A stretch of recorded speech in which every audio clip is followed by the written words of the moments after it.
For Newsy, I'm Lauren Gorse. The people in New Jersey had an early morning wake-up call after an earthquake hit around 1 a.m. in the north part of the state. That's a community that's still dealing with downed trees and power outages from Sandy.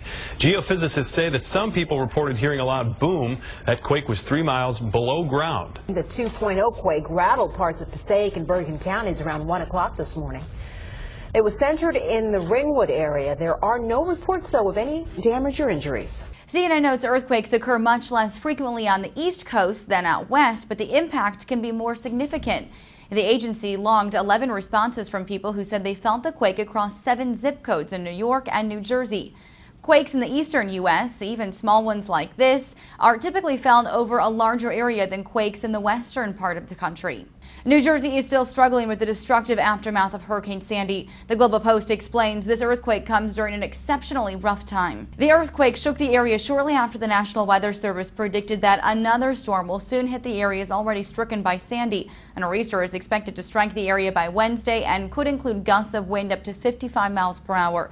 Buildings and trees weakened by Sandy may be vulnerable to more damage. No injuries were reported from Monday's earthquake. For Newsy, I'm going to check in with Sam Champion because on top of all the destruction from Hurricane Sandy, we have a nor'easter coming in. And Sam, it's going to be cold. It already is here in the Northeast. Exactly, Elizabeth. Good morning, everybody. We are live in Times Square as New York City gets ready for a Monday morning. You should know that folks who have been damaged in that storm have 2 days basically to get ready for another punch of rain, wind, and brutal cold coming in behind it. Let's just show you what these temperatures are going to do. A quick look over the next 3 days as this cold air drops in. It's the coldest air of the seasons. This morning, the wind chills are at 33 degrees, but the real temperature will be in the 30s and near the freezing mark, and in some cases a little bit below for all of the areas that have been impacted by this storm. Just kind of unbelievable chill.